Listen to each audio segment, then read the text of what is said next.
Well, thank you all for being here this afternoon, and welcome to Gaston Hall at Georgetown University. We've come together today for a special conversation, a conversation between top diplomats, past and present, each of whom has played a significant role in U.S.-Asian relations over the past 2 decades, with representatives from the administrations of George H.W. Bush through the current administration of Barack Obama. Our guest speakers today offer their expertise and experience as they look back on their years of service and look forward to the future of U.S.-Asia relations. I wish to offer my gratitude to Georgetown's Asian Studies program, our School of Foreign Service, and the Korea Economic Institute, who have partnered to bring together some of our country's most respected minds on foreign policy and Asia. We're deeply grateful to Dr. Victor Cha, Professor in Government and Asian Studies and the Director of Asian Studies here at Georgetown, Dean Carol Lancaster, our Dean of the School of Foreign Service, and Dr. Abraham Kim, the Interim President of the Korea Economic Institute, for making this event possible. We're also honored to have with us representatives of the Department of Education, and we thank the department for its recognition of our Asian Studies program as a Title VI National Resource Center for East Asia. It's fitting that we gather today for this conversation just days before the presidential election. The topic of our discussion will take on increasing importance for our president in the next 4 years. Secretary of State Hillary Clinton, who offered a foreign policy address on this very stage just 2 weeks ago, has written in Foreign Policy about the growing significance of the U.S.-Asian relationship.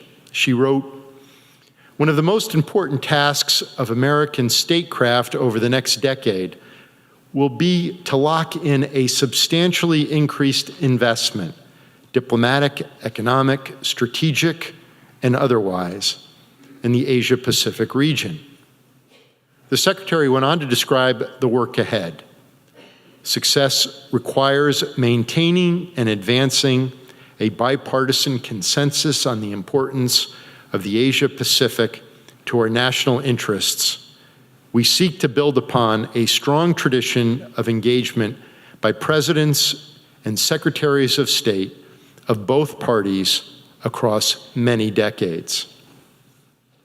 It is the breadth and tenor of leadership, diplomatic work across many years and spanning both political parties that our panelists represent today. And it's the work that Georgetown has committed itself to pursuing through the expanding work of our Asian Studies program and several other programs across our campus that explore, through teaching, scholarship, immersion, and research, the vibrant economic, cultural, and social life of Asia. As the only Title VI National Resource Center for East Asia located in our nation's capital, we have the unique opportunity to connect our students with groundbreaking research and hands-on experience in policy planning and implementation. Our commitment to advancing Asian Studies includes our Asian Studies Certificate for undergraduate students, our Masters of Arts degree in Asian Studies, student and faculty partnerships and exchanges in our Law Asia program, and clinical and community medicine experiences for our 4th-year medical students in China, the Philippines, and Nepal. It's in this context that we are honored to host such distinguished panelists for a conversation of great national and global importance. I want to thank our panelists for joining us this afternoon, and I'd like to offer my gratitude again to all of you for being here. And it's now my honor to introduce Dr. Abraham Kim, the Interim President of the Korea Economic Institute and our co-host this afternoon. A leading analyst, researcher, and advisor, Dr. Kim has served as Research Manager of Government Services and Principal Korea Analyst at the global political risk consulting firm, Eurasia Group. At Eurasia, Dr. Kim managed a group of analysts and U.S. government research projects covering issues such as international trade, political stability in emerging markets, and the global financial crisis. He's also worked to develop new systems to integrate social media and data visualization tools with social science analysis. His writing has appeared in the Asian Wall Street Journal, Foreign Policy. He's been interviewed by major news organizations around our world. It's my pleasure to welcome to the stage here in Gaston Hall, Dr. Kim.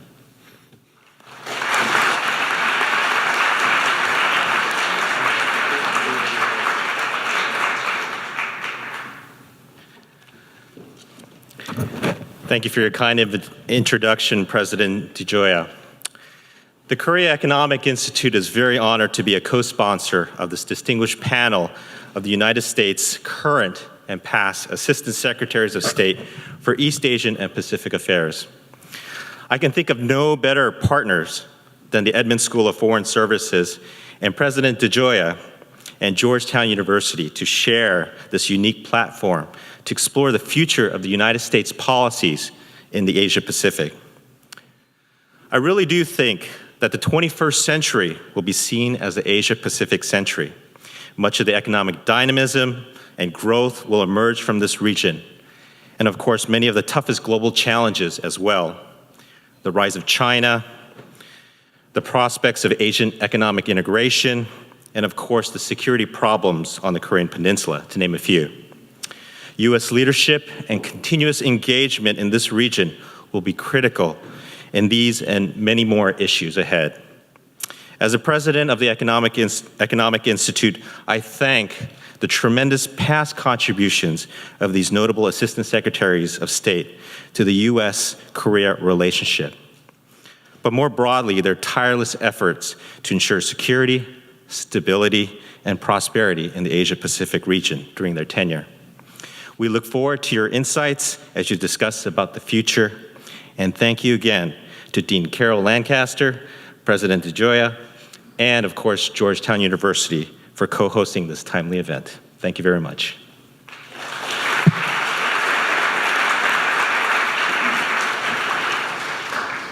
Well, thank you, Abe. And again, I want to thank Dean Lancaster School of Foreign Service, President DeGioia, and the Korea Economic Institute for helping us to put together this event today, forging consensus U.S.-Asia policy for the next administration. My name is Victor Cha. I'm a professor here and Director of Asian Studies. And what I'd like to do, particularly for a lot of the students in the audience, is fully introduce our four panelists because you'll understand why we think that this is such a great event. So I will start with Kurt Campbell. Kurt Campbell, as you all know, has been the Assistant Secretary of State for East Asian Affairs, East Asian and Pacific Affairs since June 2009 for President Barack Obama. Previously, he was the CEO and co-founder of the Center for a New American Security and concurrently served as the director of the Aspen Strategy Group and chairman of the editorial board of the Washington Quarterly. He was the founder of Strat Asia, a strategic advisory firm, and was the senior vice president, director of International Security Program, and Henry A. Kissinger Chair in National Security Policy at CSIS. He's also an associate professor of public policy and international relations at the Kennedy School of Government and an assistant director of the Center for Science and International Affairs at Harvard University. Dr. Campbell has served in several capacities in government, including as Deputy Assistant Secretary of Defense for Asia and the Pacific, a director on the National Security Council staff, Deputy Special Counselor to the President for NAFTA in the White House, and White House Fellow at the Department of Treasury. For his service, he received the Department of Defense medals for Distinguished Public Service and for Outstanding Public Service.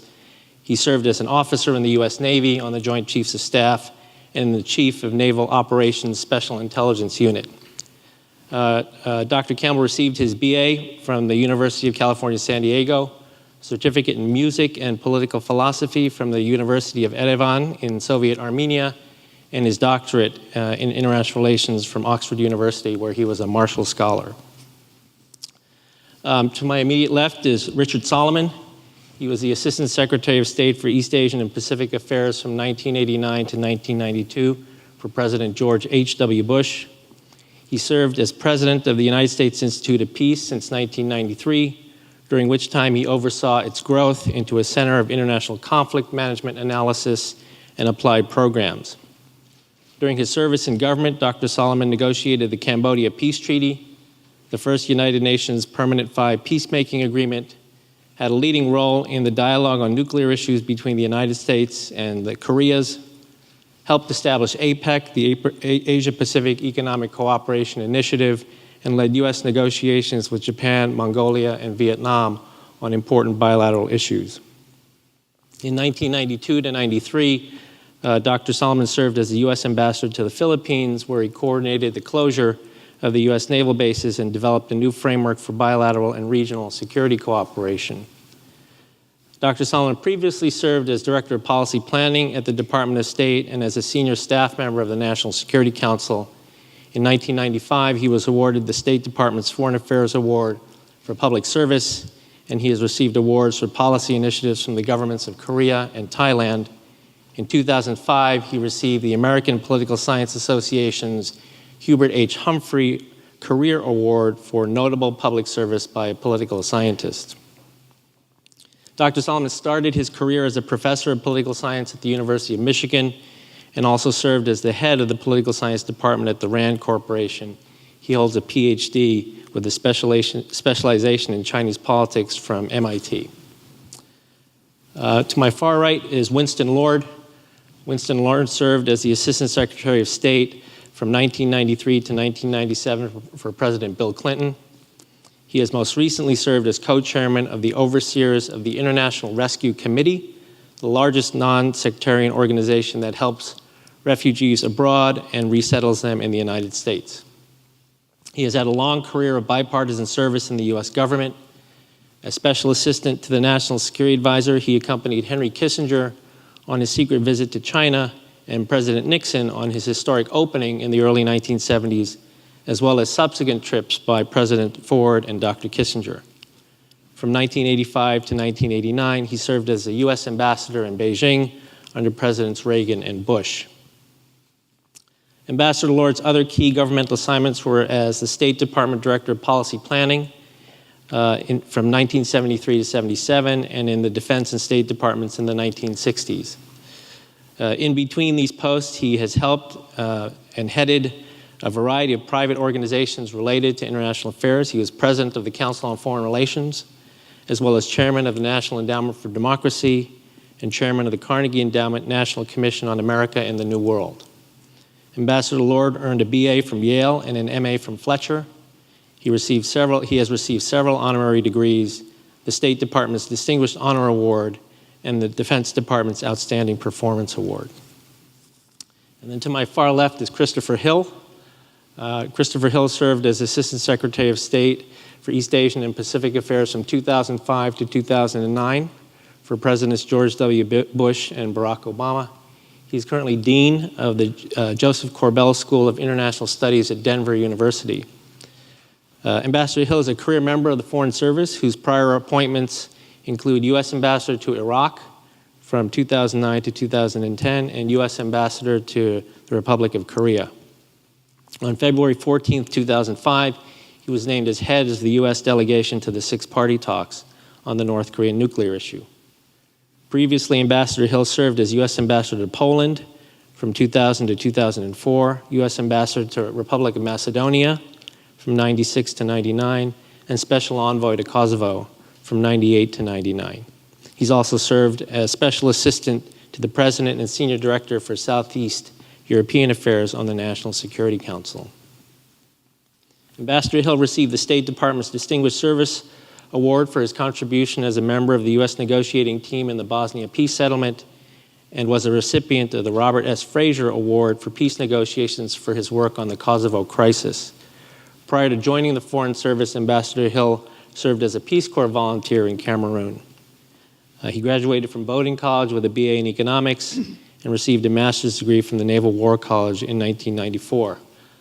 Ladies and gentlemen, I'd just like to take a moment to recognize these gentlemen for all the work that they've done for the United States, in Asia, and around the world. So if we could just give them a round of applause.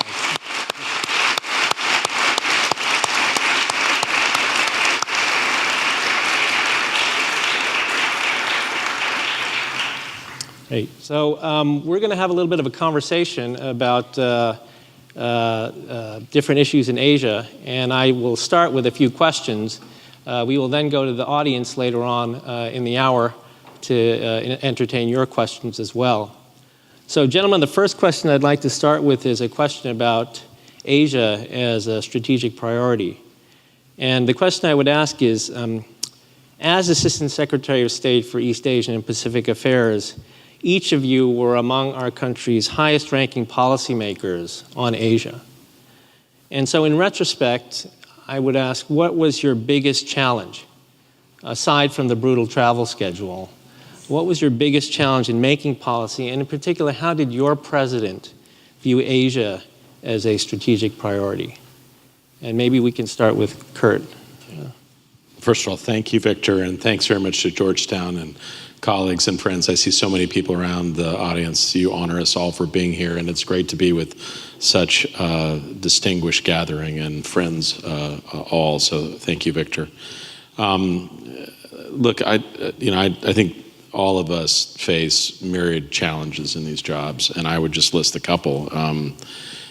I think there was a broad recognition at the beginning of the Obama administration when Chris was initially serving that the view was that we were perhaps overinvested in terms of our engagements in the Middle East and South Asia. These were important, they were necessary, but that we needed to diversify and perhaps focus more of our time and attention on what would become, what I think all of us argue, the main primary focus of diplomacy in the 21st century in the Asia-Pacific region.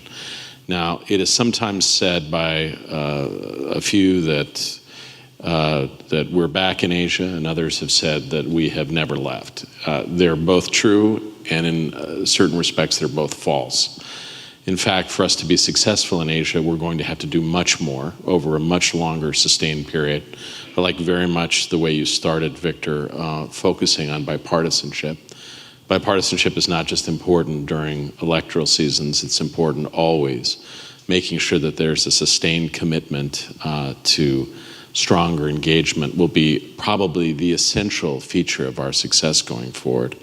Secondly, it is also the case that we have always been here in the Asian Pacific region, but we have to build on the foundation that we have established over decades to ensure that we're appropriately engaged on multilateral affairs, on our critical bilateral security partnerships, and on the key relations with the big states in Asia, like China, India, Indonesia. So the challenges are enormous. Frankly, the strong leadership from the White House, Secretary Clinton, we've been able to do a lot, and I think build on some remarkable achievements of the previous administration, including the opening to India.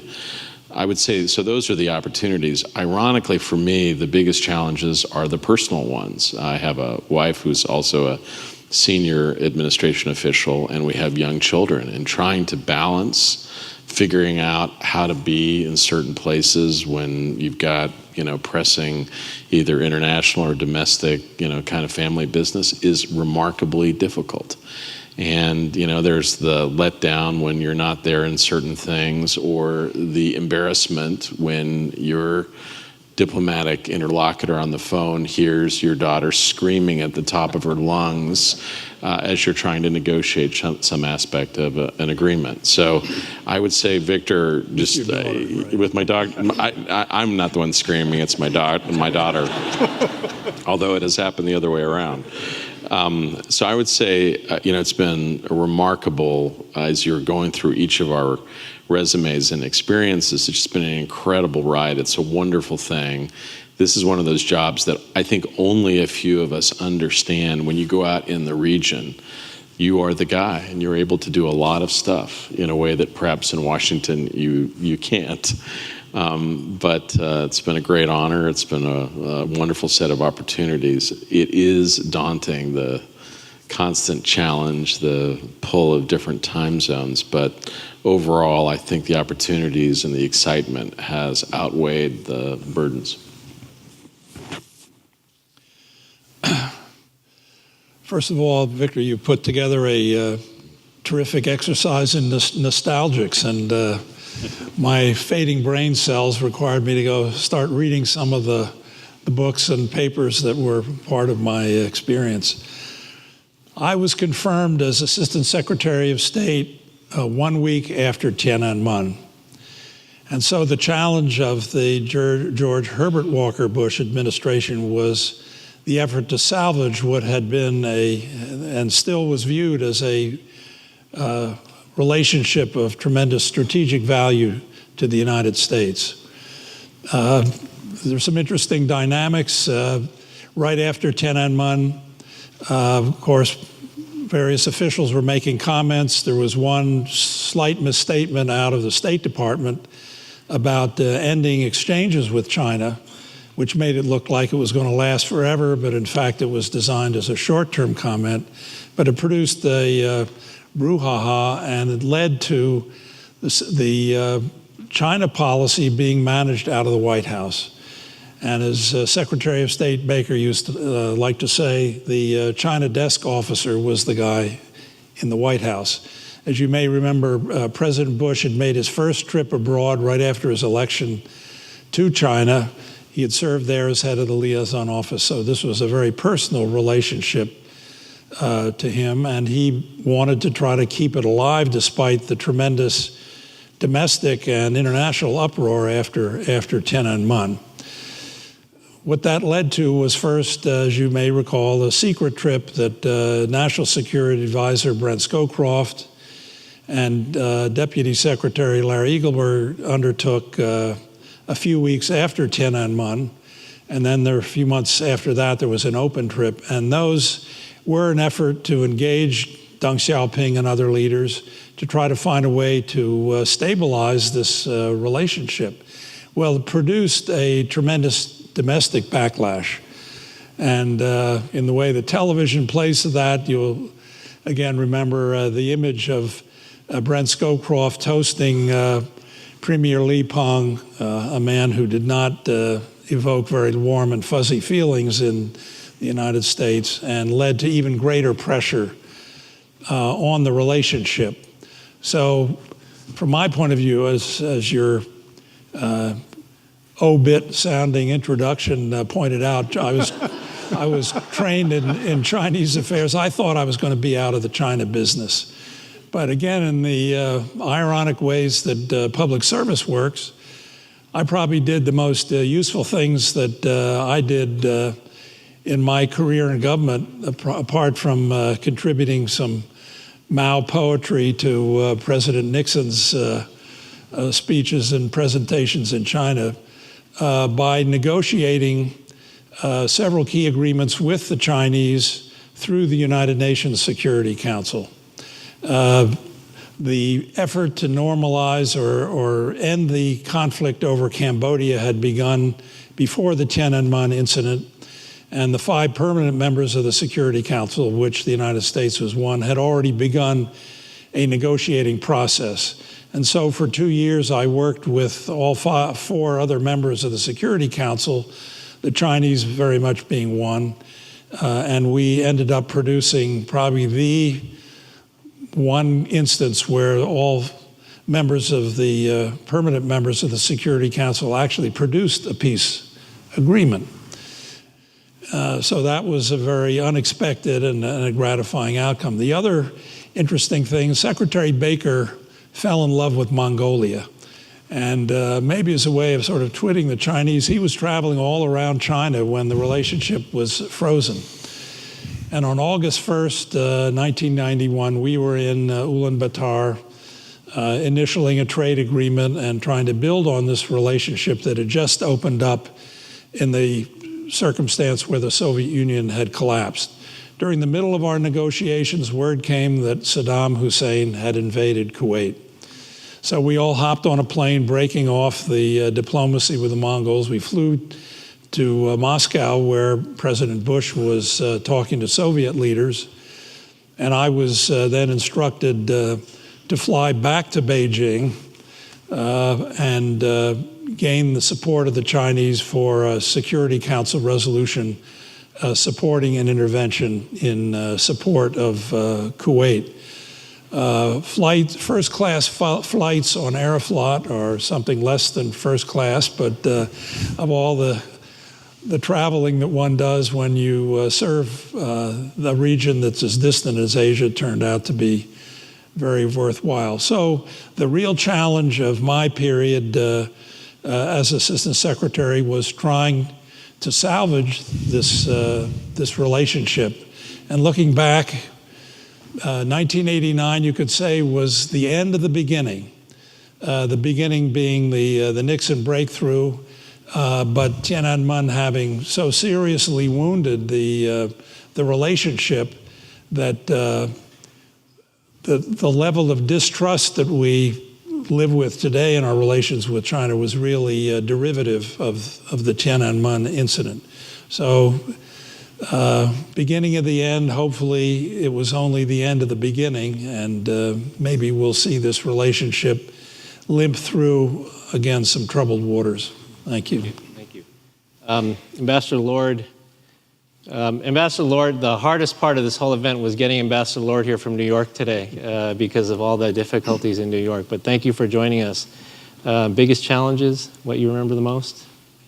First, a footnote. Dick just mentioned he was in Mongolia in '91. 3 years later, I was in Mongolia as Assistant Secretary riding a camel in the Gobi Desert in February.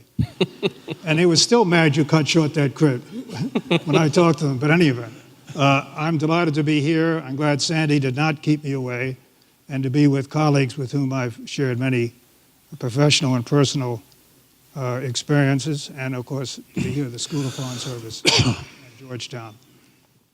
A quick note on the role of Assistant Secretary of State. I don't know how my colleagues feel, but of all the jobs I've had, I felt that was the most demanding and the most challenging.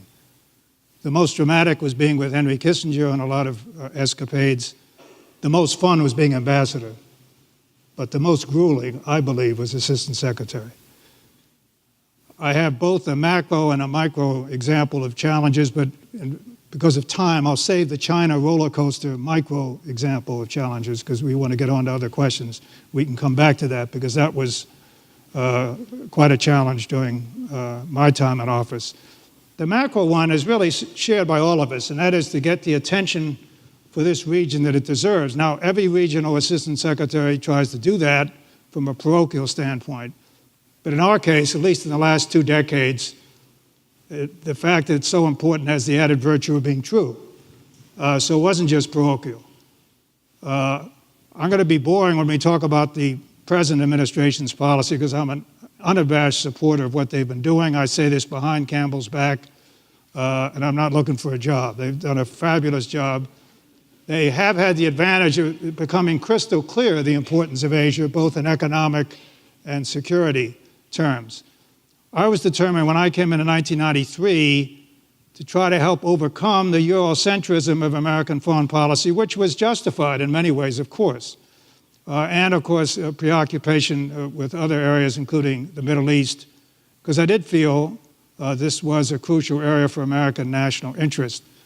So my confirmation statement, making very uneasy the Assistant Secretary for Congressional Relations, you're supposed to give a benign, anodyne statement. I set out a 10-point plan. I called it Searching for a Pacific Community and 10 Goals. I was pushing the envelope on policy even before I was confirmed.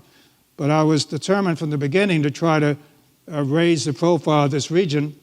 I said in my statement that, and this was in the early 90s, no region is more important.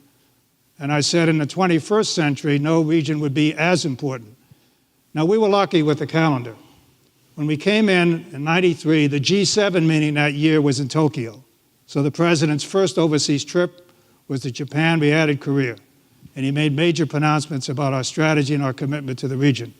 We also were the host to APEC, the Regional Economic Organization in Seattle. And I worked hard, and we succeeded in lifting that from the minister level to the presidential level. And we did that not only to show the importance of the region and economics and regional cooperation, but I figured that if you had an APEC meeting every year, which we would, that meant the president had to go to Asia every year. The Secretary of State and Treasury would have to go. We also invigorated regional security architecture, the Arsenal Regional Forum, we brought in China, India, and Russia. Again, that meant the foreign minister or the secretary of state would have to go 2 or 3 times a year. We also articulated that we're going to maintain our force levels. Now, we got off to a good start, but I can only say that we partially succeeded in elevating the importance of Asia. Partly because even though it was clear the dynamism of the economies and what was coming, it was not as crystal clear as it is today. And partly because the secretary and the president kept getting dragged back into other issues. Because you asked about the president's view. He thought Asia was important. He was obviously an economic animal and realized the importance of the trade and so on. But the first couple of years of his administration, Clinton focused on the domestic economy, which, by the way, is the single most important thing you can do for your foreign policy, and above all today. And Christopher spent a lot of time in Asia and went out, Secretary Christopher, to the region, but he often would get subsumed in the Bosnia crisis. We had Somalia and Haiti and other crises, and the Middle East. And so, although we raised the profile, I don't think we were able to succeed, as certainly Kurt Campbell has succeeded with my great admiration. I'll make one final comment in brief on the China roller coaster, because we all have this experience. And it affected me personally. In '93, without getting into the details, we don't have the time, I negotiated with the leaders of the House and the Senate a deal to link MFN, most favored nation treatment, and trade to human rights. Very moderate deal that was doable, in my view. It was so successful at the time, greeted by everybody who later criticized it, that I became a hero. And toward the end of the '93, together with some other accomplishments, I was one of the last 2 remaining candidates to be Deputy Secretary of State. Stroll Talbot was picked and was a terrific choice and the right choice. Flash forward 6 months, the deal fell apart, partly because of President Clinton's fault. His economic cabinet didn't like linking trade to human rights, undercut the deal we had done. The Chinese saw the disarray in our government, had no incentive to make movement on very modest conditions that we set forth, and the president didn't rein in his cabinet, and it was very unfortunate. So when this deal fell apart, I went from being almost number 2 at state to rumors that I was going to be fired. So that's the way it is when you're in government. Now, I'm happy to say, to cut this short, that with a series of crises early in the administration with the Chinese, not only this one, but the visit of the Taiwan president unofficially and the Taiwan missile crisis a couple years later, we ended up in the final year very successfully, got the relationship back on track, set up a series of summits between our presidents. So it all ended well, but it does underline the pendulum swings you feel both in substantive policy terms and in personal career terms. Ambassador Hill, also thank you for joining us, coming in from Denver despite all the logistics difficulties created by Sandy. Biggest challenges that you remember? First of all, there was no challenge coming in from Denver. It's 68 and sunny. It's been like that for the last couple of weeks. I don't know what the fuss is. No, but let me just say what a pleasure it is to be back here. And thank you so much for putting this together. And, you know, as I'm looking out in the audience here, I see a lot of people I worked with during those days. And, you know, as we talk about the sort of onerous and at times odious job of assistant secretary, one thing that made it a lot better was you had some extremely talented people to work with, and those are people who really made the job easier and, in fact, made the job enjoyable at times. The other thing that makes the job easier is that I think our president and our Secretary of State have taken this position very seriously and put very good people in it. So when you become the assistant secretary, chances are pretty good that you got a pretty good predecessor there. And I had Jim Kelly, who had done a lot of work to kind of set some things up and to get through a very, very tough time. And the other thing is that as in the State Department, you're not working alone, you're working with the National Security Council staff. So I had very talented people, Mike Green here in the audience, worked with him until he was replaced by Dennis Wilder. So I must say, I felt that we were really ensconced in a very, very good team. And as for the challenges, I worked in the job in the second Bush administration. And basically, the challenge, I think, is always the amount of bandwidth in Washington. And if you take issues for being important and being urgent, it seems that the urgent always beats out the important. So maybe dating back to a few years before, when Ambassador Lord had the position, I think everyone understood East Asia, definitely important. But I was getting constantly trumped by the fact that we had a double header going in Afghanistan and Iraq, and quite understandably, we had a president who had to be immersed in those issues. And often, and one of the challenges was that often when they look to another part of the world, like East Asia, it was in terms of what those countries in East Asia mean to the central challenge, which was waging the war on terrorism or dealing with these wars. And yet, if you go to a country like Indonesia, this is a country that, you put it on a map, it goes from California to Bermuda. It is huge. I mean, enormous population. And to reduce Indonesia only to a bit player in the overall issue of the global war on terrorism didn't sit too well in Indonesia. So I think part of the challenge was to really work with these countries in and of themselves and not just as instruments of something that was going on in another part of the world. I came to the job via being ambassador in Korea, and I walked into a meeting that I thought was going to be with Steve Hadley, and then Condi Rice joined the meeting. And both Steve and Condi said to me, our country has been going through 2 wars, and now we need some diplomats. And I think they made it very clear that we really need to start tamping down some issues in the world. We just can't have everything kind of blowing up in our faces. And one of the issues that I was very aware of coming from Seoul was that if you did opinion surveys in the fall of 2004, some 40% of South Koreans were blaming the United States for the North Korean nuclear crisis, if you can imagine that. So a lot of what was really necessary in terms of the 6-party talks, the process that President Bush had set up with Jiang Zemin, the process that Jim Kelly and Mike Green had gotten going. In fact, it even elaborated some of the negotiating strategy. That process was very important, not so much in terms of dealing with the always lovable North Koreans. I mean, you just want to pick them up and hug them, But the process was important because we had allies who were really doubting us. And so I think the thing we did in terms of working with the ROK and closing that daylight that had appeared between our 2 countries, and really creating a situation where we could work with the ROK on a lot of things, I think was a very important aspect of what we did. And then another thing, this goes back to something that Dick Solomon mentioned, we do best with China when we're doing real stuff with China.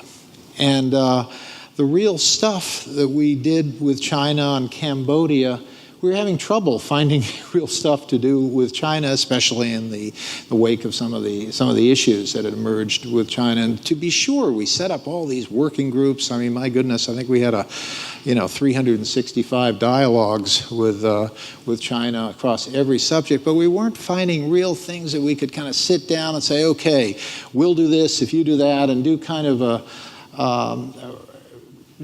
address real problems. And so I think the 6 parties were also important because of the patterns of cooperation, the patterns of interaction we established with the Chinese.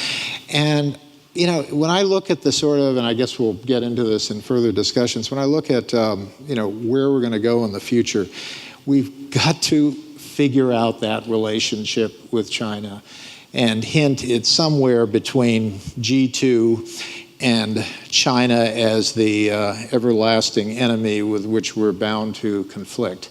this overreading of the Peloponnesian Wars. By the way, I'm from Denver. No one reads Thucydides in Denver. It's only happening in think tanks in Washington, and I do not know why, but I think we can kind of put aside this notion of inevitable conflict and rather replace it with a notion that that relationship is indeed too big to fail and we need to figure things out. So when I think back, it was this issue of competing with the important, competing with the urgent, of trying to open up some new areas. For example, I found out that I was the first assistant secretary since Win Lord to go to New Zealand.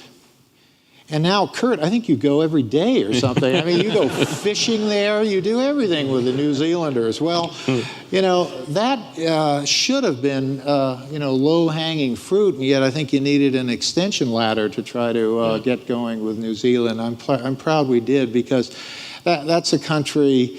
You shouldn't take any country for granted, and especially when you have all these problems, and we had all these crazy things out in the Solomon Islands and other places like that, and who's going to mind that? No relationship. Yes, not this Solomon Island, but some other Solomon Islands. And so you need some countries who you're going to work with, and we found that we had some allies. Anyway, thanks for putting this together. I really look forward to a discussion. Great, that's great. So why don't we, I mean, all of you in your comments did mention China, so why don't we go directly to the question of China? And so I guess, so when we teach, or when I teach international relations here at Georgetown, after we read the Peloponnesian War, you know, one of the things I tell the students is that the most important unanswered question in international relations today is how the international system deals with the rise of China. It will affect the way we study IR for the next generation. So I guess the question to all of you would be, how well do you think the United States has dealt with the rise of China over the years? And what have you learned from each other, from past experiences about dealing with China? And Kurt, why don't we start with you? Thanks, Victor. It's a great question. It's a very hard question, and already our colleagues have touched on elements of it. I'll just give you my take. I mean, I believe that it will be the most consequential foreign policy challenge that we will ever face. Much more difficult than any relationship that we've had in the preceding years, largely because of its complexity, largely because it encompasses every element of statecraft, of economic intercourse, of people-to-people diplomacy, and indeed hardcore strategy. So it will be vexing and challenging. It does not do us a service, and I agree very much with Chris in this respect, that much of our strategic parameters are dominated by 50 years of the Cold War. And so some of those frameworks, like an echo, animate certain aspects of how we think about Asia today. And you hear constant refrains about whether the United States is trying to contain China. Sort of a latter-day Soviet Union, without a recognition that the number one goal of every country in Asia is to improve its relationship with China. And if you believe that, as I do, and I experience it on a daily basis, to think about constructing a strategy that did not reflect that fundamental truth seems nonsensical. So I think the challenge is just going to be enormous. My one recommendation would be that there are a lot of ways that people think about Asia. There are some that say, look, at the core of our strategy, like a pinwheel, has to be China, and that you basically engage directly with Beijing and that things flow from that relationship. Others would say, look, the key to managing hard issues is maintaining strong alliances and partnerships with the key countries like Japan and South Korea and Australia. And then there'd be others that would say, look, there are other ways to think about transnational challenges that unite all the countries in Asia together as we deal with things like climate change. My only recommendation, and actually my hope for whoever comes who follow in our footsteps, is that there is a deep recognition that good China policy is best done when it is embedded in an Asian strategy. And that good China policy doesn't mean just going to Beijing. It means working in the neighborhood, working to ensure that other countries are with you in dialogue and discussions on issues of mutual concern. You have much better shot at getting the kind of relationships and agreements. I very much agree with what Chris said. It was a heyday in cooperation that we had with China during the six-party talks, but part of that was them working within a context, a constellation of states. That's going to be essential, but the truth is, it is sometimes the case that when those of our generation sit down and talk with those that were at the creation, the architects of the U.S.-China relationship, it is sometimes, at least my sense is there is a little bit of scolding about, gosh, we did it this way 40 years ago and you guys have sort of lost the hang of it.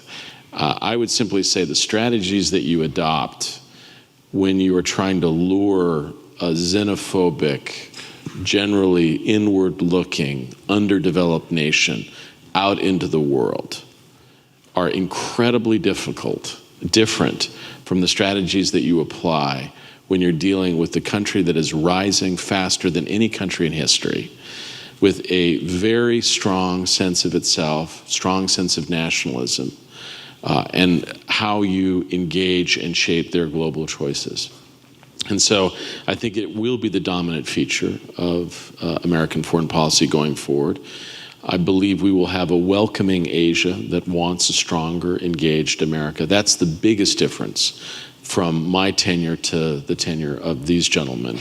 In the past, there was often some ambivalence about the United States. No longer. Everyone in Asia wants more of the United States. And our job will be to see if we have the wit and wisdom to sustain a very high level operating engagement that involves not just China, which will be at the center of much of what we do, but also the other nations of Asia, Japan, South Korea, all of ASEAN. That's a critical component of our engagement strategy. Australia, New Zealand, as Chris indicated, and a rising India. Could I jump in here because Please. he mentioned the architects 40 years ago scolding them, having worked with Nixon, Kissinger. Don't include me in that group because I agree exactly with the approach you just outlined. And this pivot or rebalancing toward Asia that this administration has done, I think, very successfully. There are three myths, and it relates to what you've just been talking about.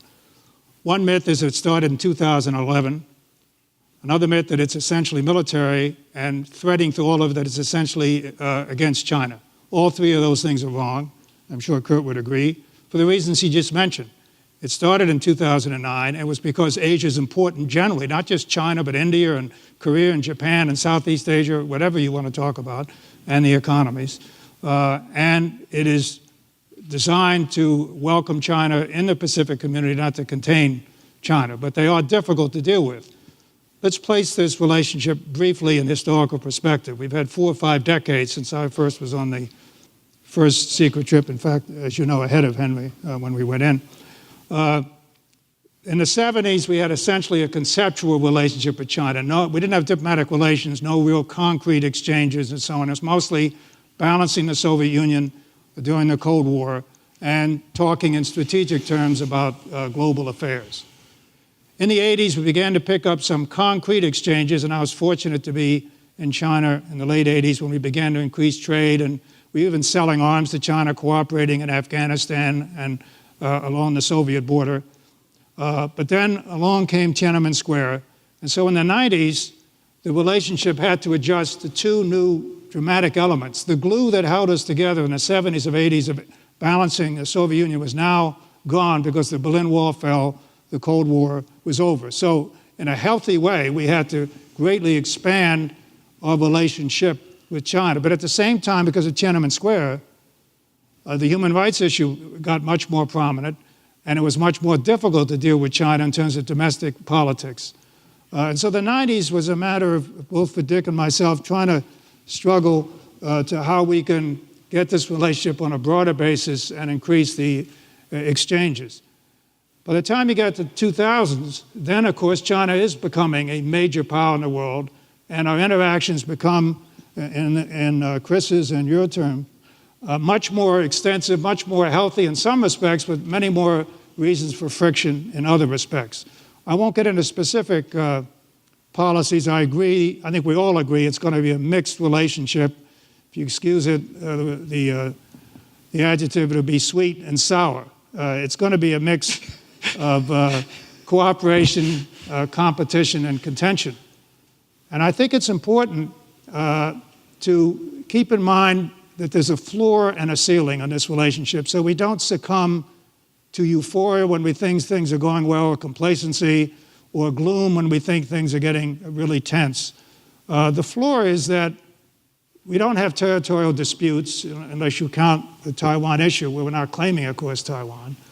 And China is not an imperial power like the Soviet Union, Japan, and Germany, which had external ambitions. China is consumed with its own domestic scene, although it can be aggressive, and we've seen that in recent years. We have many problems we want to work on together and can work on together. We have extensive economic interaction. So, and also it would be dangerous to get into outright enmity or conflict and a waste of resources. So the relationship is not going to become, as far as I can see, one of outright hostility. On the other hand, there's a ceiling. Above all are different value systems, are different political systems, and conflicting interests and the tensions of a rising and an established power. So keep in mind it's going to have this mix. You've got to build areas of cooperation. That's why the strategic dialogues and all the committees that are set up at various levels are very important, because you can talk to each other, and the Chinese can tell us they want us to stay in the Pacific. They're not driving us out. We can tell them we're not containing them. But you're not going to get trust just based on rhetoric. It's going to have to be, as you say, Chris, working on stuff and concrete areas where you work on issues, both regional, global, and bilateral, which build up constituencies in both countries for the relationship, which help to solve some of those problems, and which puts in context for our publics, respective publics, the fact that, yes, we have human rights, Tibet, Taiwan, trade frictions, but we have these other areas of cooperation, so keep this relationship on a steady keel. Let me just finish by saying, therefore, we should not be overly optimistic or pessimistic, and I go back to that expert, Mark Twain. He said about music what I would say about the U.S.-China relationship. On the one hand, he said about Richard Wagner's music that it's not as bad as it sounds. So keep that in mind when things aren't going well with China. But he also said, he was a great music critic, he discussed Britney Spears' music, and he said it's not as good as it looks. So don't get too euphoric when things are going well. So if you keep that steady helm, I think we can succeed with this complex relationship. Wonderful. Thank you. Richard. Let me pick up on Secretary Campbell's point about the China today is just a much more complex entity to deal with. And the great challenge that we face and they face is managing this relationship.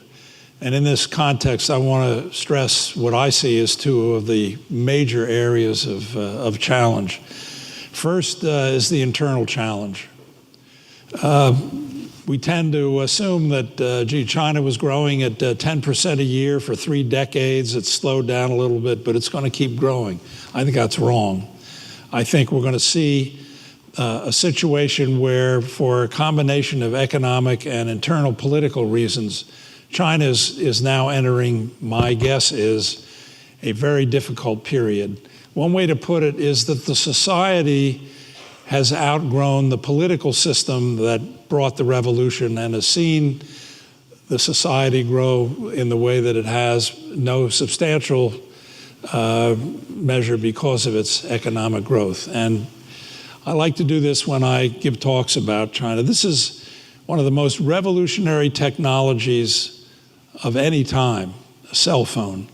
Why is it relevant? There are supposedly 400 million cell phones in China. We're dealing with a mobilized population. They know what's going on. They know what is happening in their society, and the world. And from my discussions with senior cadre officials in the country, they're feeling enormous public pressure. Think of the impact on politics of the Bo Xilai scandal, of seeing Bo Guagua, the son, out cavorting abroad with various party girls.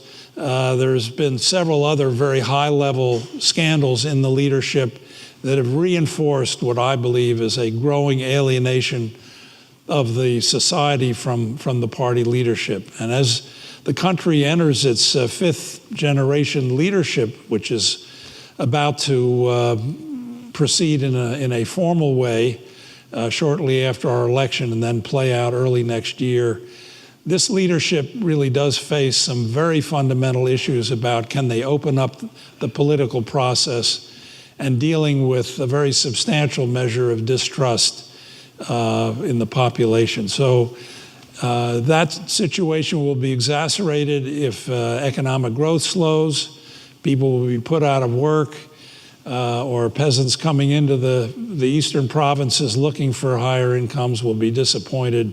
So I think the prospects of some significant instability are going to be part of the game. Now, what about external relations? The effort to create a greater, which we say, strategic equilibrium in East Asia through the rebalancing process is a risky one. It's risky because the Chinese are viewing what we're up to not as an effort to maintain stability in the region, to maintain the kind of working relations that have prevented all of the historical animosities that recently have surfaced with Japan and with other countries, to keep them under control. As we know from a very interesting study that Ken Lieberthal and Wang Jisi put out, high level of distrust on both sides. So the danger is that the effort to create strategic equilibrium will in fact lead to polarization. And that's one of the great challenges of managing the relationship, to see that it does not go in a negative direction.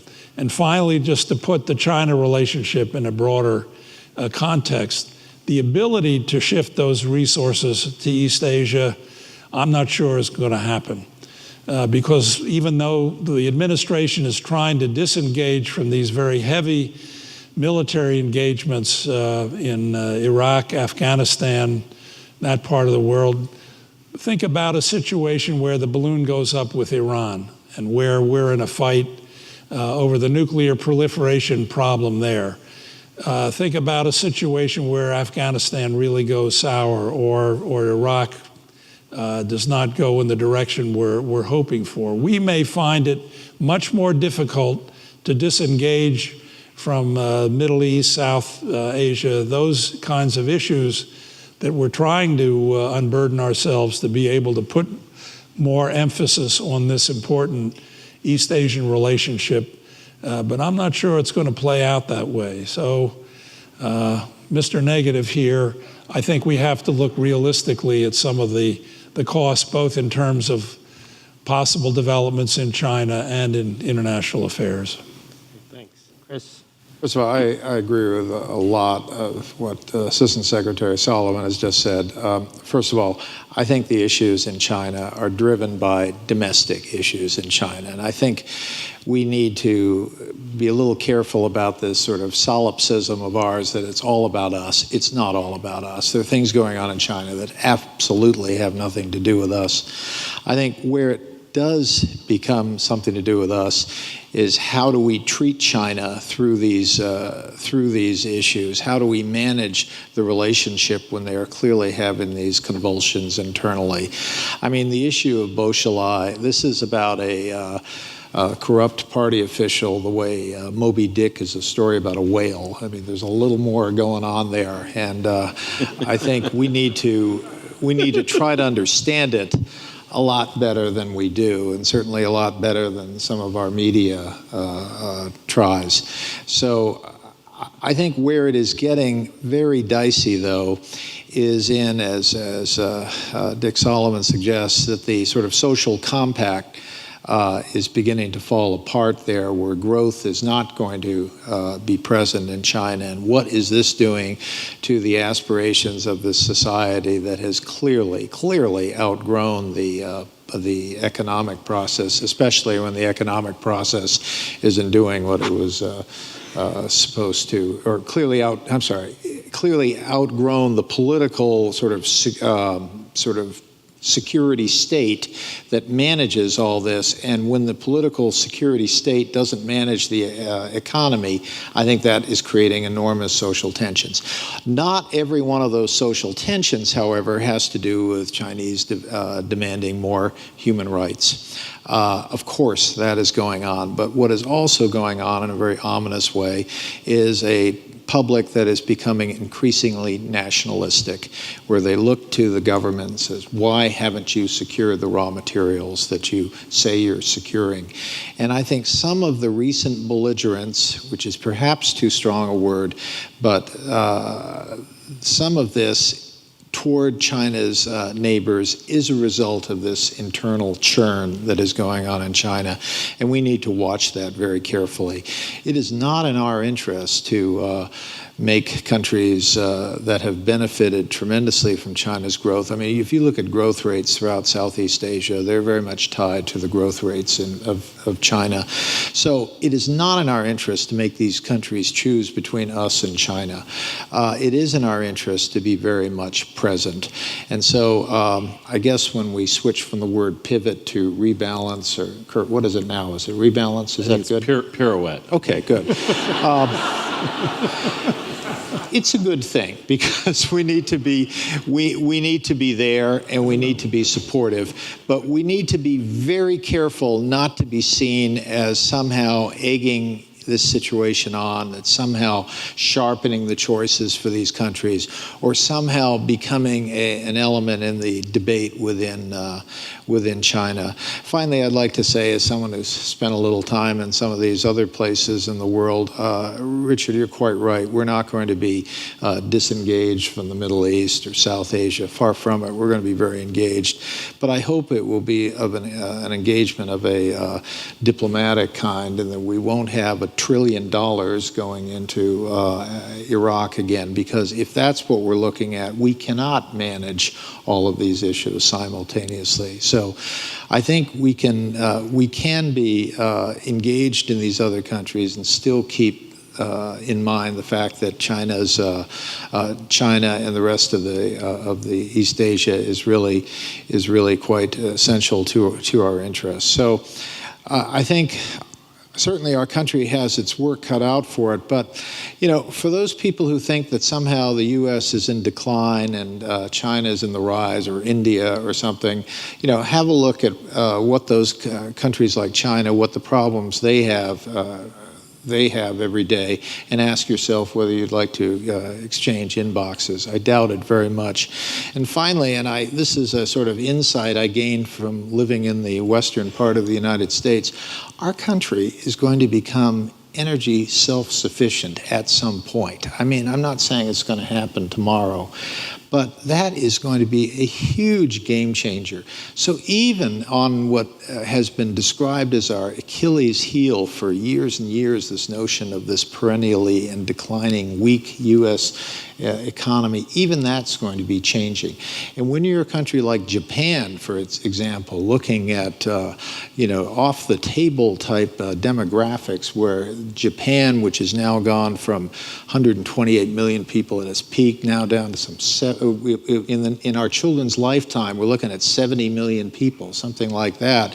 When you look at Japan, that is forswearing nuclear energy because of last year's catastrophe, and looking at these huge increases in LNG and things like that, and then you look at the United States, we are going to be a very, very big player for years to come, for a lot of reasons, including and especially our economy. So I think it is really a good time to look at this, because we are not in any kind of declining mode. We're going to be even more important in the coming 4 years. Can I just respond just to one thing? I was just thinking a little bit about what both our last two talked about, whether we should be optimistic about whether this can be sustained. And I actually think the challenges are even greater than Richard laid out, but I'm actually optimistic that we'll be able to deal with it. I think in terms of commitments, we're going to have a double pull. The one pull is going to be the continued need to be engaged in the Middle East and South Asia, and I agree with that. But if you look at the history of modern American military engagements, what we have generally done after periods of intense martial engagement is actually come home, right? After Korean War, Vietnam, Second World War, First World War. And so we have two things that we have to resist against. One is the temptation to be drawn back in, and the other is to resist a desire to focus more on domestic affairs. There is also enormous challenges on the personnel front. One of the things that I am struck by is that 15 years of war and a focus on the Middle East will lead your diplomatic corps, your intelligence, career specialists, your military to focus a lot on those areas. And so our government, our real sort of not just the political appointees, but are heavily skewed now towards those challenges. And we're going to have to create a whole new generation of people like we did in the 1950s and 60s that have a much deeper knowledge of Asia as a whole. I believe we will be able to do it, but it'll be an enormous challenge, and it will take a period of time, and that will be across every key institution. Present company excluded. Yeah, and that's one of the reasons why the Georgetown School and others are so important. This is where the future generations, not just in the United States, but in Asia reside. It is also the case that if you look at American economic performance, we've done an incredible job at absorbing Asian goods. But if you look at the penetration of American goods and services into Asia over the course of the last 20 years, it's not particularly impressive. And we're going to have to do a lot more to rebalance that economic relationship so we save more and sell more to Asia to create a more sustained engagement. But ultimately, I believe what will spur us on is exactly the thing that Chris just mentioned, which is that we respond best to a challenge. And that challenge is going to come from Asia. There have been many times in the course of the last 30 years where sort of rumors of American demise and decline have animated the strategic thinking of Asia. Each time countries have bet on that, they have bet wrong and they've lost a lot of money. And that's going to happen again because the fundamentals of American economic performance are there. I believe personally there is this bipartisan commitment, and I see very clearly, for instance, in the institutions that will drive the Asian Pacific century, our diplomatic corps, our business community, our Navy, and our Air Force, a recognition that this is where the challenges are, and there is a really exciting fervent of ideas and bubbling up of initiatives, people to people, you name it, that are taking place across the realm. And there's nothing like success to make people want to remain engaged. We have spent a lot and we have lost a lot in some of these other places. Our investments in Asia generally have paid off remarkably, even when we have not been fundamentally successful in the early evaluation stage. And I think that is likely to continue into the future. A quick comment on this theme of our domestic challenges, because I agree with what Chris said 100% about our competitiveness versus the entire world. I would amend your statement a little bit. I think our challenge is not so much from Asia, it's challenges from within our own society. And if we get our act together, and that's a big if, the polarization, the fractiousness, the toxic nature of our public discourse, the lack of bipartisanship now, politically and economically, that is the single best thing we can do for our China policy and what we can do for our foreign policy in general. It'll validate our system, it'll give us credibility around the world, it'll produce the resources we need. And if we do that, not only the energy, but we're way ahead of everyone, including China, militarily and technology. The demographics favor us, as you say. We have the best universities. We have the best R&D. We have entrepreneurial spirit, and we have a political system. So I'll take where we're sitting anytime over China or others. But we've got to get through this immediate polarization. That's what we're all going to be thinking about next Tuesday. And we got the immediate, not only fiscal cliff, but the trifecta of stimulating sluggish growth, getting on top of our debt problem, and investing in the future all at the same time. But I think we can do it. And if we can, there's no reason to talk about American decline. I want students, friends, faculty, we are going to put a mic down here in the center aisle, so if you can start thinking of questions, just line up at the mic. I don't know how many will take given the time constraints, but as you're thinking, I wanted to ask our guests one other question about the future, which is, that in many ways, every administration is tested not by the things that they plan to do, but the things that happen that they didn't expect, the surprises. And I guess the question for all of you looking to the future, I don't know if you can do this as a sitting government official, but what do you think will be the surprise for the next administration in Asia? Maybe we'll start with Chris and work our way back. So. I mean, the quick answer is I don't know what the surprise is, what with it being a surprise and all, but I believe that what is going on in China, I mean, domestically, I don't think we really understand it, and I think some real surprises could come out of that process. I'm not of the view that somehow China will break apart or something like that, but I just don't feel that China will sort of continue to sort of bubble along the way it has. I think there are really some deep currents there that are running. The other thing, 4 years, you're saying? I wouldn't be surprised if some big issue comes up in North Korea. And I relate that to China in the sense that I think the quality of our dialogue with the Chinese really needs to be stepped up on that issue. For example, we've had a concept of operation called 5029.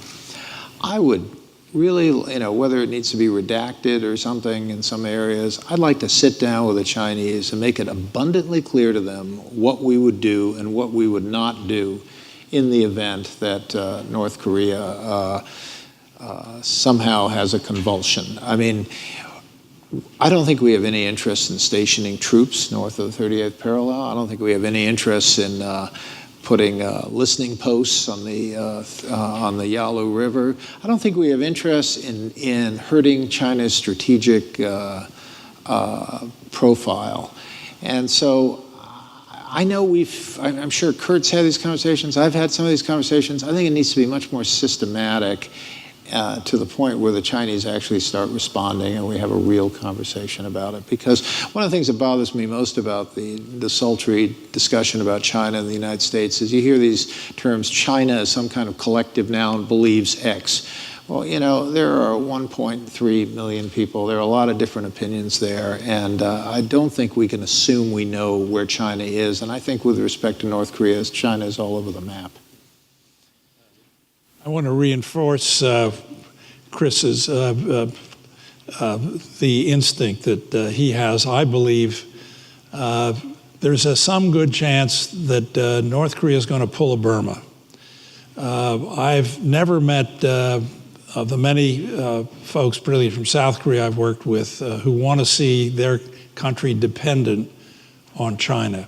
And the North Korean leaderships since the time of Kim Il-sung, Kim Jong-il, they have always tried to maintain a measure of flexibility by having two major powers that they could play one against another. So one possibility is that we will be approached by the Kim Jong-un leadership saying they want to improve relations because they don't want to be totally dependent on China. Now, I would not expect their approach will say we're ready to give up our nuclear program, but we may be in a position where our government is going to have some interesting possibilities that may well run against all the political pushback that you could imagine from Congress and the media about how could we start a dialogue and be more flexible with this benighted, this huggable regime up in North Korea. But there is another possibility, and there are already some signs that Kim Jong-un's effort to open up, remember that image of him appearing with his wife at some kind of a cultural event, and they had figures that looked sort of like Mickey and Minnie Mouse. When I saw that, I said, that's ping pong diplomacy in a new guise. But I think as an equally likely outcome, maybe in the short run, is that Kim Jong-un's effort to really bring about change is going to run into a tremendous pushback from elements of the military who are not prepared to live with the consequences of that change, and you could see an internal implosion. So I agree with Chris Hill that watch North Korea. Yes. When you come last, there's not many surprises left. And I agree, by definition, it's hard to define them. First, we got to have some disagreement in this panel. So I really will be surprised if we have another Burma and North Korea. I just don't think it's going to happen. I won't get into detail. We want to get to your questions. The trouble with talking to the Chinese, they won't talk to us. Kurt knows much better than any of us.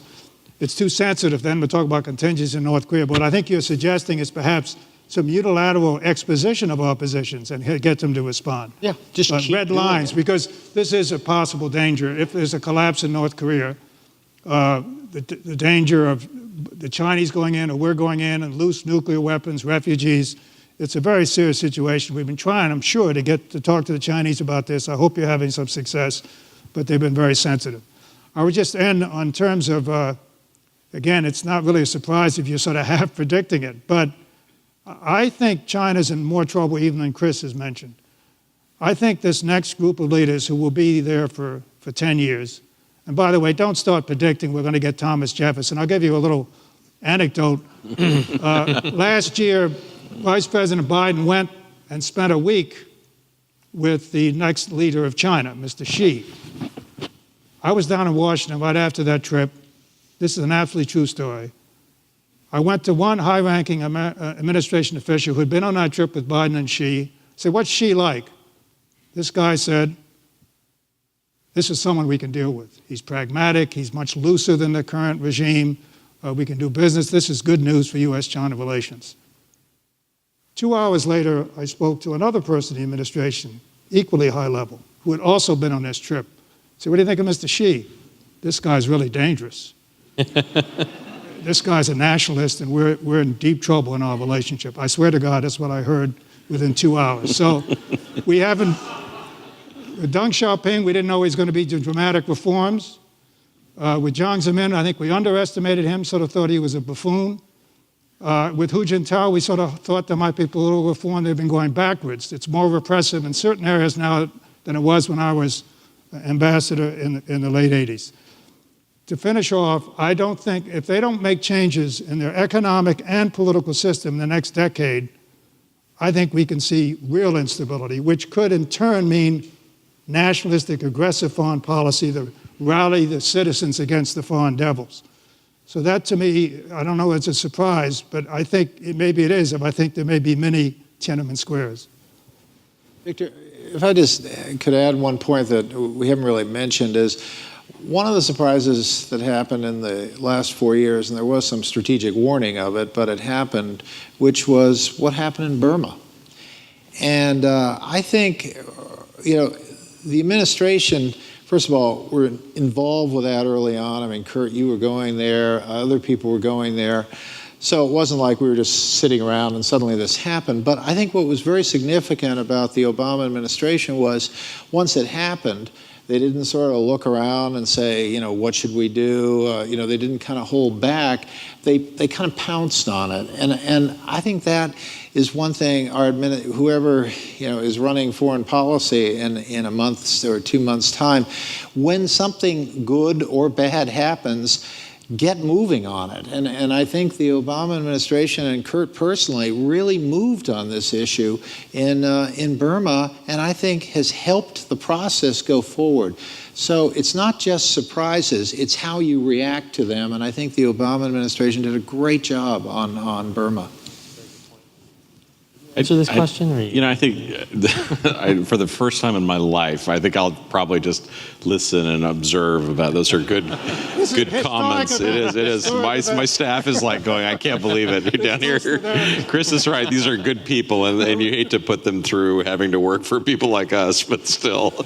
So yeah, I think I will say that you talk about strategic surprises. This is a tactical surprise. I never in a million years thought that I would come home to my daughters all doing this cowboy South Korean trot around my living room singing a Korean song called Gangnam Style. I didn't think that would happen. So Address your question to one of our participants. Others may chime in, but address it to one of our participants, and please make your question concise.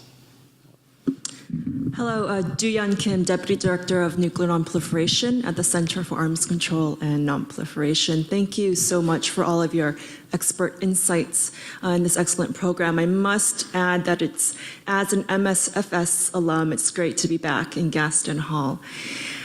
In the beginning, in your opening remarks, all four of you, the common theme was the challenge of shining sufficient attention on an important region. In other words, presidential attention or White House attention. And I'm really glad Ambassador Hill and Ambassador Solomon, you brought up North Korea, because if it's hard to bring attention to a region, it's even harder to shed light or attention on a small country that's part of that region, which is North Korea. As we know, North Korea has essentially changed the game with its uranium enrichment program. And as we know, it's virtually impossible to verify enriched uranium stockpiles. And Ambassador Hill, you've experienced the difficulties in a verification protocol on plutonium. Going forward, and also Kim Jong-un is highly unlikely to change his nuclear policy. So going forward, is there an inkling of hope in this gloomy picture going forward? And if so, where do we start? Especially on the nuclear front. Do we start back in 2008 when it broke down, or do we start from the Leap D deal that also broke down? And this question is actually, I'm sorry, I'm going to direct it to two gentlemen, Ambassador Hill and Assistant Secretary Campbell. Thank you. I would say the first thing is to make a fundamental decision that we're not going to walk away from this or say it's not so important or argue this isn't a reason to do other things rather than address it. Because I think, ironically, the people who say, you can't negotiate this, are kind of the tough-minded people, therefore we need a, naval blockade or something. But the people who say you can't negotiate this, that's kind of letting the North Koreans off the hook. And it's basically creating the predicate for, the idea that eventually, we're going to live with a North Korean bomb. I don't think we should go there. I think it's extremely dangerous. I think it's dangerous for the region. I mean, it just shreds the whole NPT. So I think we've got to stay engaged on it. Secondly, people who can't really answer the question how we're going to get it done start getting into the format. Do we want 4 power talks? How about 2? How about 6? Maybe keeping 6. How about 8? How about 9? I don't think this has anything to do with anything. I think we ought to just leave it at 6. If someone wants to come in or if someone wants to drop out, fine. But I think what is very important is that we ought to try to work this on a step-by-step basis and try to get people on the ground. The reason it all broke up back in 2008, I mean, it wasn't just Kim Jong-il becoming Kim Jong very ill and that whole issue. It had to do. The North Koreans gave us an incomplete and incorrect declaration. We were prepared to live with that because we didn't really, we knew that their declaration, we wouldn't have believed it even if it were correct. What we needed out of that was a verification regime that we could get on the ground and look at undeclared sites. I mean, obviously, if you can't look at undeclared sites, you don't have a verification regime. And ultimately, we weren't able to get there, and we had to end the negotiations. So I would suggest we just kind of hammer away, especially with the Chinese, on getting some kind of verification regime to verify and to explore what is really going on there.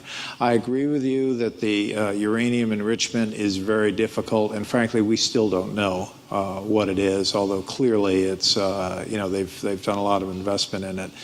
But my main point about North Korea is we should be doing all of the above.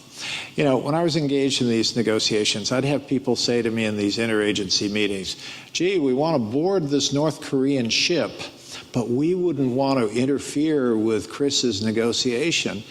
And my reaction was, look, I don't care if you sink the thing. I mean, I have no problem being tough as nails on these interdiction strategies.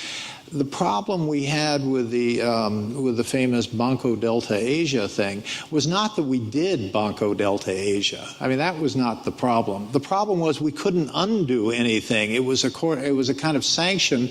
It was a lever when once used, you couldn't control. And that's where, you really have to look a little carefully at, what you're doing. If you can't undo it, if you can no longer use it as a means to affect policy, you better be careful about using it in the first place. So my view is all of the above. We should be using sanctions. We should be talking to the Chinese like crazy. We should be doing maybe even some things that I suspect, if you believe David Sanger, we're doing some things in Iran. I don't know, but I think we need to be active across the board in a sort of all of the above format, and I think diplomatic negotiation is definitely part of that. I would just add one point. It's a very good question. I just got back from Korea and had a chance to talk with most of the advisors of the political candidates. They're all different. I would say each campaign very determined to maintain a strong relationship with the United States. I think that's quite reassuring, and that is our hope and expectation going forward. But I think it is also clear that there is, Victor may have something to say about this, I think there's a strong desire among the key advisors to all the candidates to have another go at diplomacy. And so I think one of the most important features of recent diplomacy with North Korea has been that the United States has worked very closely with South Korea and where we can with China and obviously closely with Japan. And we are very much engaged in jointly working together at our best approaches towards Pyongyang. It's not just the United States leading and others following. And I think one of the things that we're going to have to listen to very carefully when the new government comes to power after the election, one of the things that we've not talked about, this unprecedented period of leadership change in China, elections in South Korea, elections in the United States, and probably change in government in Japan, it leads to a very, very both exciting and challenging period. We're going to have to be prepared to both consult quickly and listen to South Korean friends on the way forward. Thanks. Go ahead, Richard. Go ahead. Just a brief perspective on this very interesting issue. If there's going to be a game changer in our dealings with the North Korean situation that'll break us out of this stalemate, it's going to require something that probably is politically impossible for us to swallow, and that is starting from the premise that we are prepared to recognize the security of the North Korean regime. I mean, that's at the core of their desire for a bomb. Now, politically, you can imagine the uproar of a negotiation where we have built into some deal, guarantees may be the wrong word, but some recognition that North Korea, this benighted state, has a right to survive and work out its own problems, which are very substantial. If that's the change in premise, then the way you would get a deal is with China and South Korea, the United States, in effect, in some operational way, recognizing that North Korea is there and it's going to have to work out its own problems. For the North Koreans, that context would require them seeing that their security really is not based on having atomic weapons.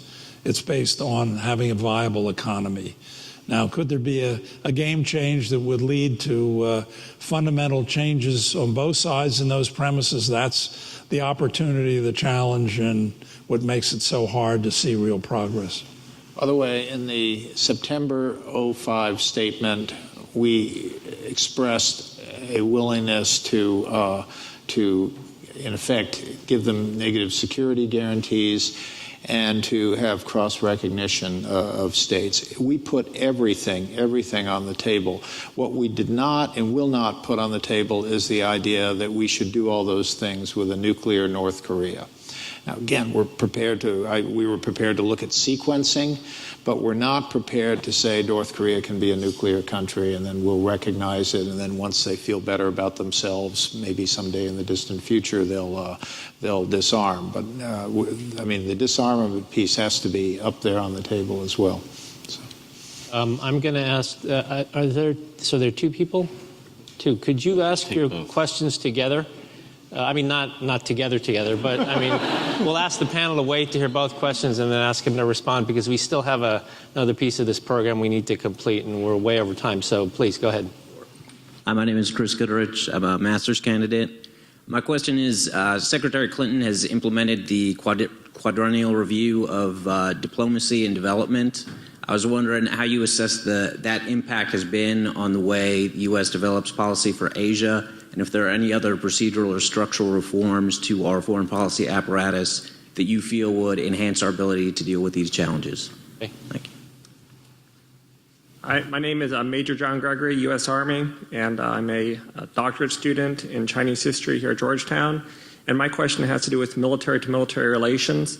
In particular, Undersecretary Campbell, you mentioned the Air Force and the Navy, which are obvious in this region. But my question in particular has to do with the view that the military-to-military relations are less than robust vis-a-vis U.S. and China.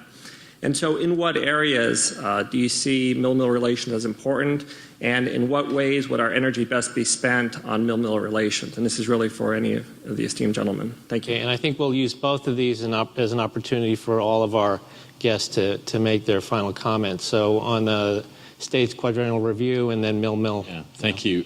Look, I think it's helpful, the quadrennial diplomacy review. I think it's helpful in terms of how to recognize some of the challenges that we face, not just in Asia, but globally. I think it was a good review. The key to the State Department, unfortunately, is going to be resources going forward. Secretary Clinton's been an absolute heavyweight, but even in that environment, it's been hard to convince others of the need to sustain necessary levels of funding for our diplomacy. What we really have is a government with one institution or a collection of institutions that are basically on steroids, our military and national security, and the rest of our government, which is essentially on life support. And that's a very hard thing to sustain. And so one of the things I like about the State Department, but one of the things that's a challenge, is that you've got to get by on cunning and guile and strategy, because you don't have the programs, you don't have the resources that other branches of the government has. So the hope is that there's going to be more balance in the period ahead. The new budgeting apparatus includes the State Department as part of the national security budget as a whole. But I wouldn't hold my breath. I think it's going to be hard, and I think making the case for robust diplomacy, my hope will be a bipartisan effort, but it's going to be a challenge no matter what. Secondly, on mill-to-mill, my primary interest on mill-to-mill between the United States and China is to focus on creating the institutions and the capability that will allow our forces and our commanders to do several things. First of all, we need a much more robust exchange of views on our strategy and our overall approaches.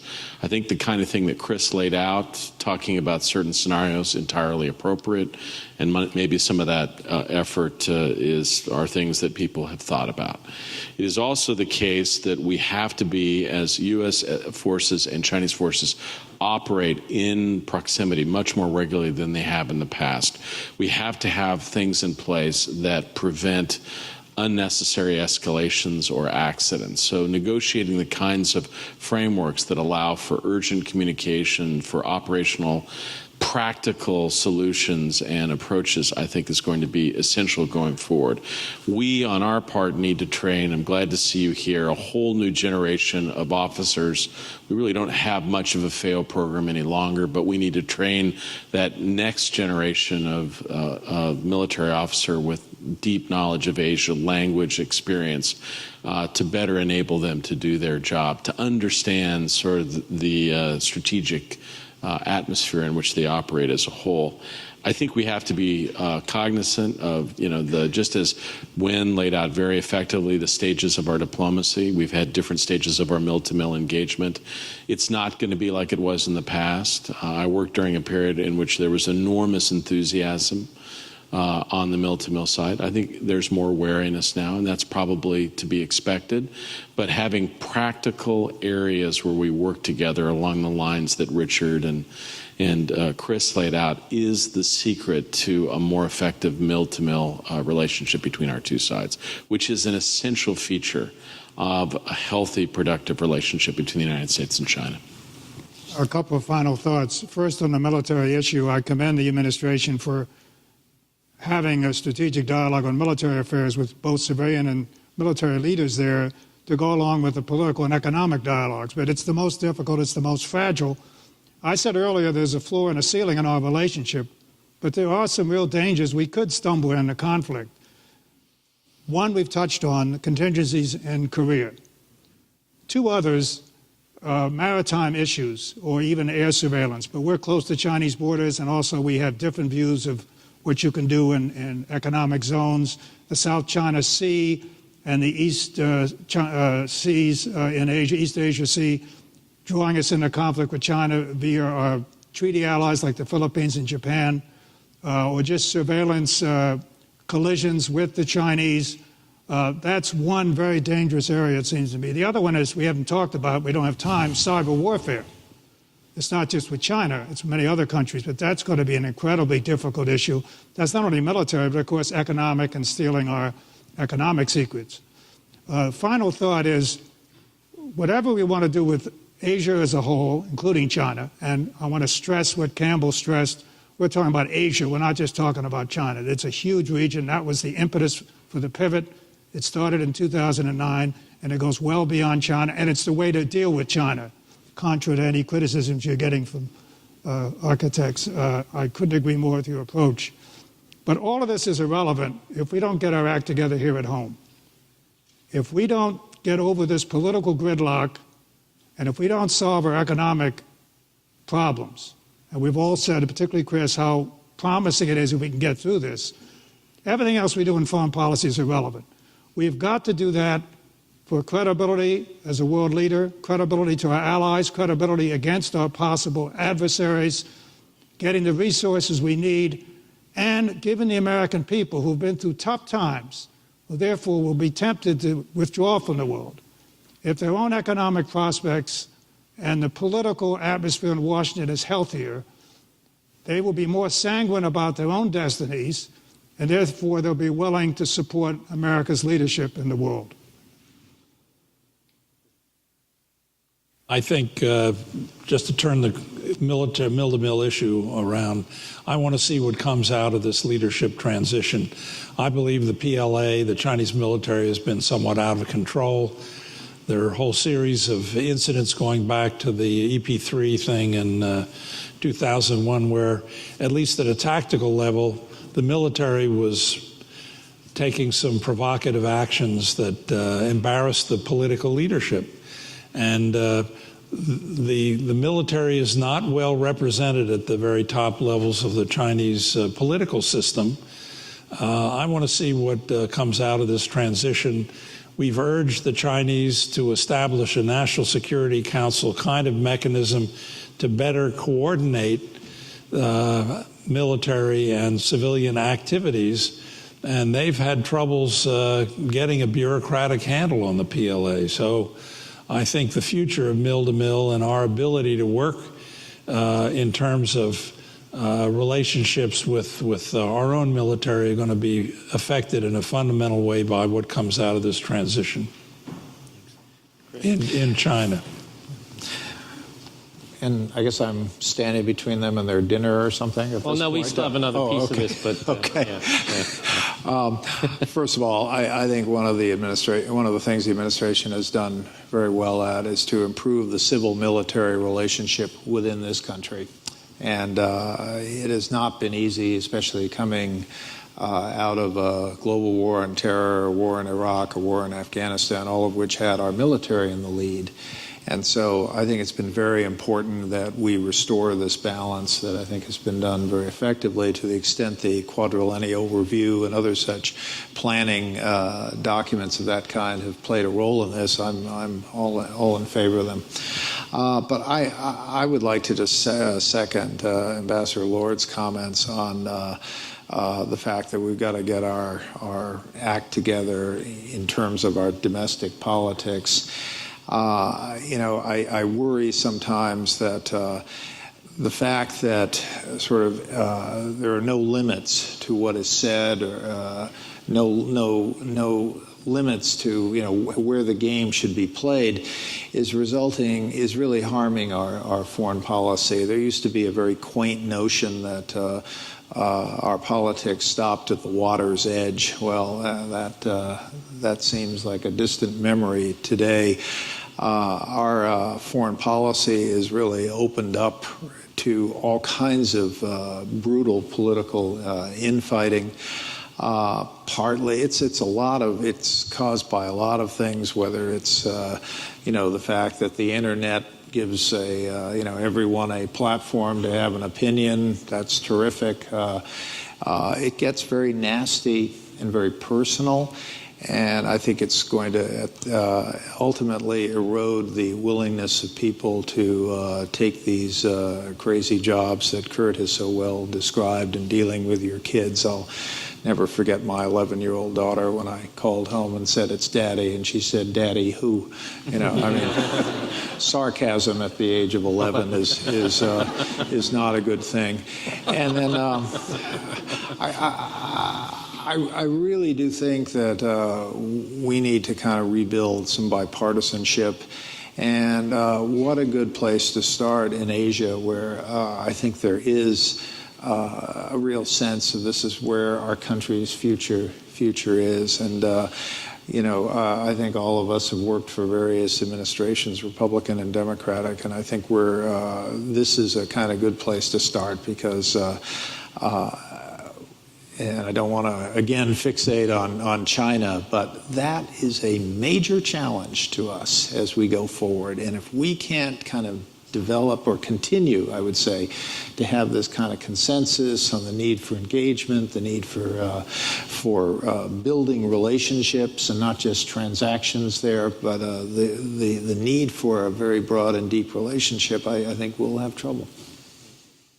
At this point, I'd like to invite our Dean, Professor Carol Lancaster, Dean of the School of Foreign Service, to say a few words and to make a presentation. Well, thank you very much. We're really fortunate here at Georgetown and at the School of Foreign Service to have been able to host this distinguished gathering of some of our country's greatest policy minds at work on Asia. To my knowledge, no one has assembled this degree of expertise on the subject in recent memory. We have had a conversation here that is both, it seems to me, bipartisan, but with differences of opinions. But the tenor has been bipartisan. And I think that may reflect, at some level, a continuing tendency for some of our political discourse to end at the edge of the country. I think this has been a very hopeful exchange with lots of interesting views. And so we've talked about bipartisan and polarization. I think we have a reason to be optimistic on the basis of this conversation that there is a lot of basic agreement with some interesting disagreements and a tenor of collaboration, respect, and bipartisanism. I want to thank both the President's Office and the Korean Economic Institute, who co-sponsored this event, along with myself from the School of Foreign Service. Kurt, in good Asian tradition, we can't let you leave without giving you a gift, so let me invite you to the podium. I hope this is not a terrible surprise. That's right. That's okay. One of the most significant foreign policy initiatives of President... Sorry. I should have Sticky warned you. socks. I should have warned you. I noticed he had boots on. I thought that was interesting. One of the most important initiatives of President Obama's administration has been the so-called pivot or rebalancing in Asia, in which America has prioritized the Asia-Pacific region as a key American strategy priority for the foreseeable future. Over the past 4 years, we've seen the United States further consolidate our strong alliance institutions in East Asia, build forward-looking partnerships in Southeast Asia and in South Asia, and contribute to an open and prosperous economic trading order throughout the region. While many have contributed to these policies, it's fair to say that much of this could not have been accomplished without the work of you, Kurt. Assistant Secretary Campbell has invested many hours on airplanes, in foreign ministries, in interagency conference rooms, and obviously on the telephone at home in support of the U.S. interests in Asia. Your tireless efforts, your deep commitment, good humor are well known throughout Asia, and we here at Georgetown want to recognize your work with the Georgetown Asia Award. So, Thank you. for you. Thank you very much. Thank you. It's an honor.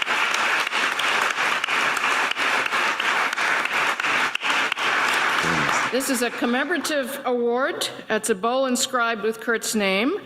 It says the Georgia Asia Award, presented to the Honorable Kurt Campbell for his service to U.S.-Asia relations, November the 1st, 2012, Washington, D.C.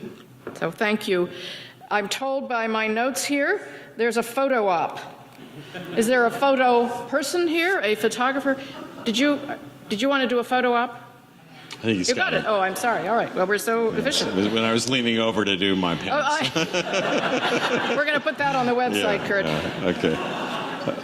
Well, this has been an excellent discussion. I hope you've all enjoyed it.